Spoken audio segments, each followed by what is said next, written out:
In today's video, we're going to go over how to ride a motorcycle. This is going to be part 1 of the series, and we're going to focus primarily on the bike, what everything is, what all it does, how to turn it on, the controls.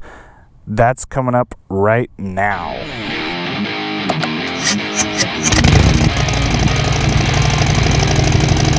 So in today's video, we're going to be talking about what everything does, the terminologies on your motorcycle. Now, this here that I'm using today is the Iron 883 Sportster from Harley Davidson, but this, a lot of these things we're going to be talking about are very similar on most motorcycles today. It doesn't matter if you're riding a street bike, a cruiser, a dirt bike, most of these items are going to be the same. So first off, I want to say thank you for coming and visiting the channel. We show lots of things such as how-tos, motorcycle reviews, etc. Anything motorcycles. If you like that kind of thing, go ahead and subscribe down below. And if you enjoy this video, please leave a like. It helps me be able to continue to make these videos. So first thing I want to go over, let's just walk around the bike and talk about what each part is. So your headlights here, something interesting to note. I want to share with you a few tips. The idea of this video is going to be, maybe you don't have a friend or somebody you know that can explain these things to you and give you kind of some tips when you go riding.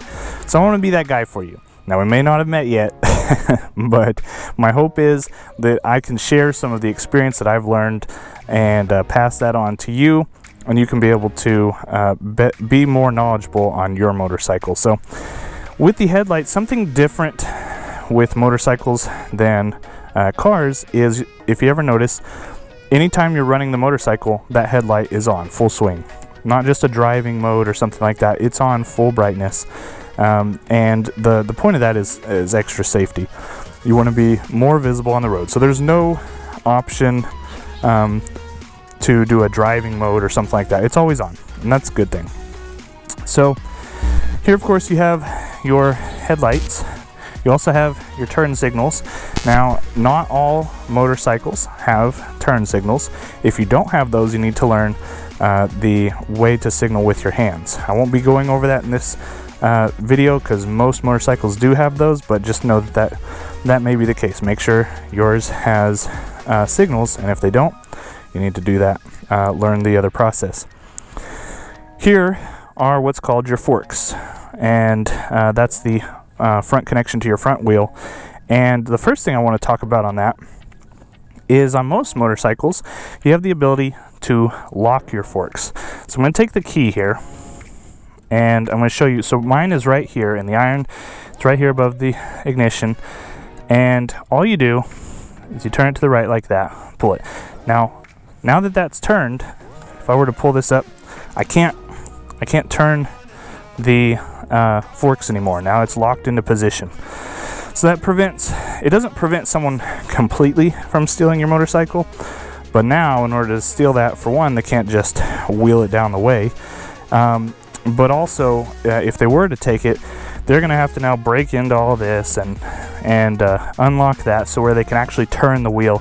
So it is a deterrent to keep people from stealing your motorcycle.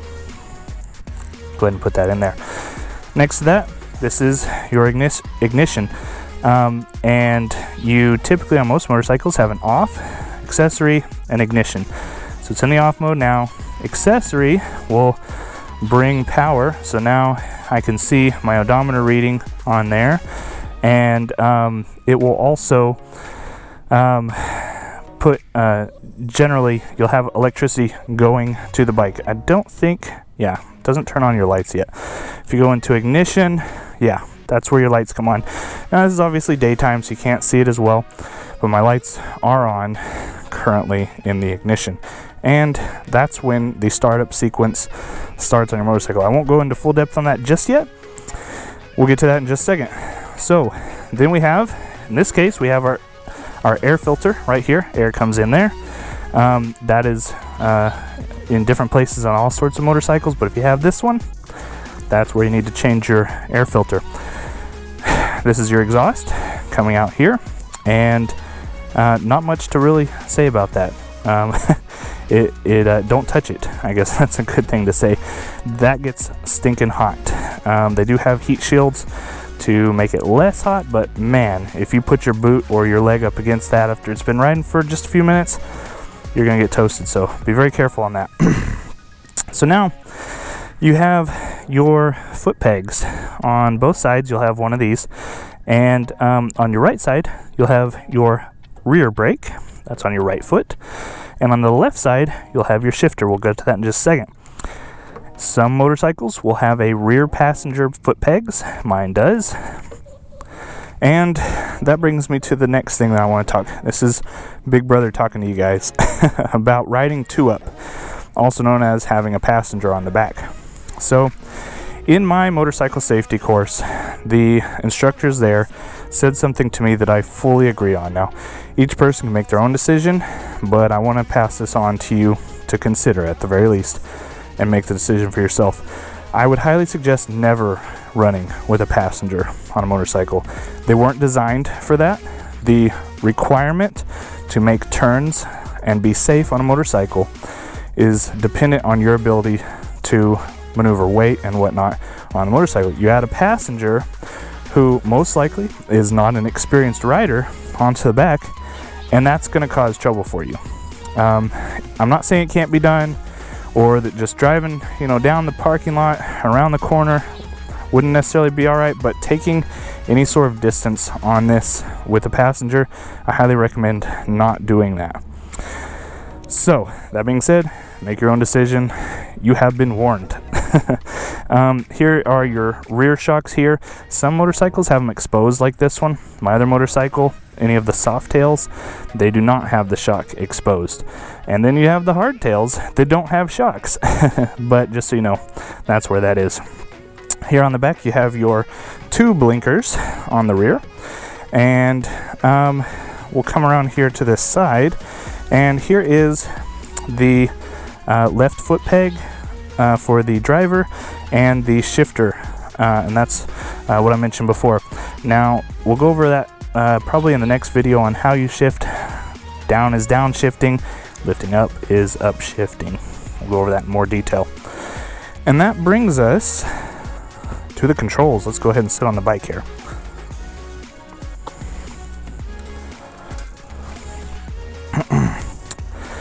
So, first off, this is pretty obvious, and some of this I'm going over very basic stuff here, but I just want to make sure I cover all the bases because I don't want anything to be missed. So here is your gas tank cover. Obviously that's in different places, but you can just twist that to come off just like on a car. Fill up your gas, put it back in.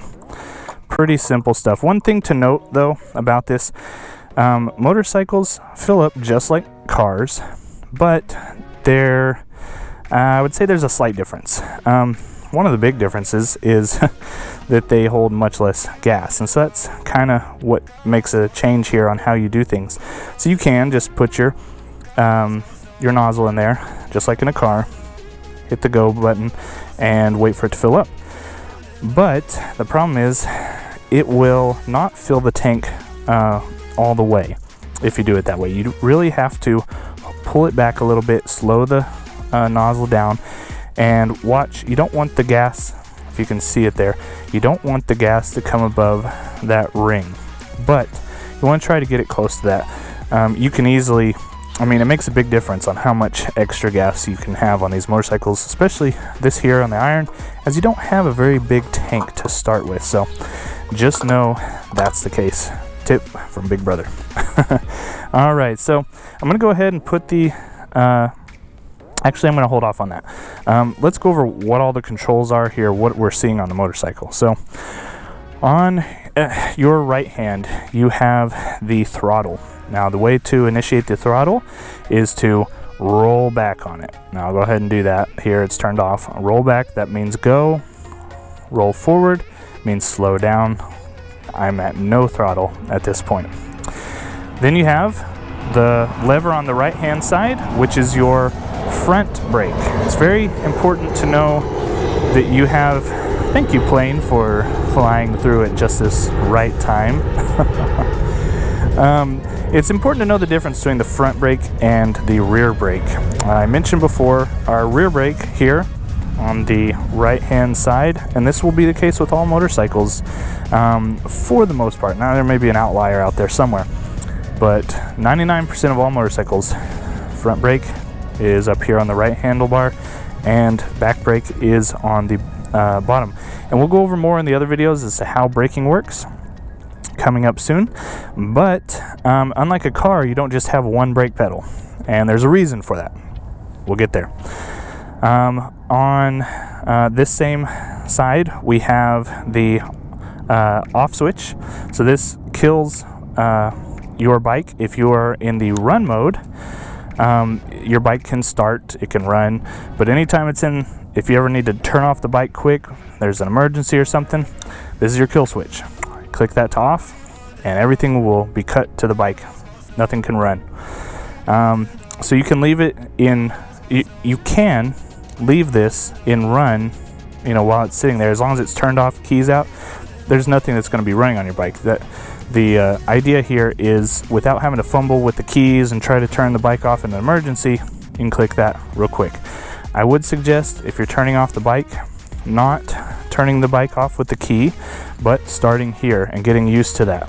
That way you just know, quick, easy, go there, turn off the bike in case you need to do it in an emergency.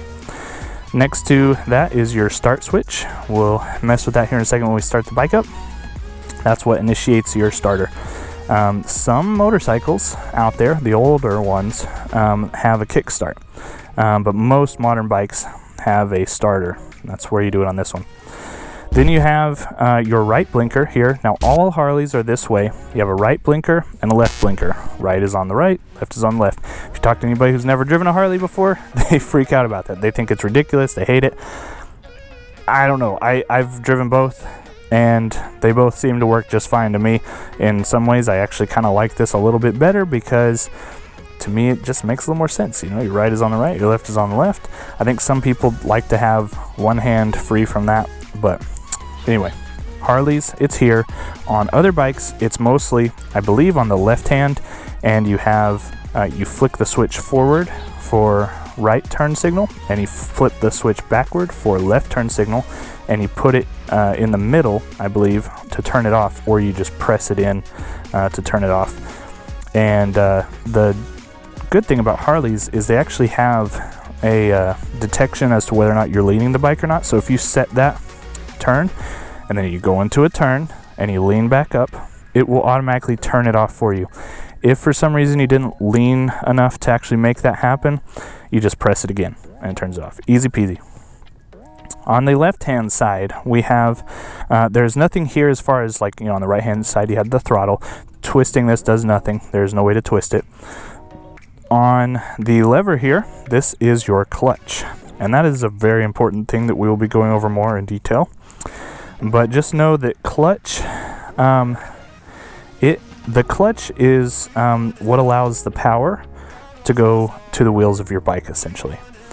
From the engine to the wheels. So we'll talk about that, but that's very important when doing slow turns, when changing gears, and all of that. Next we have, of course, our left turn signal. You have your horn. Oh, and it's not turned on. Let me give you the sound of that horn. Oh, it's a mighty, mighty horn too. Get ready for it. It's terrible. I love how these Harleys sound so big and mean, and then they got that little horn.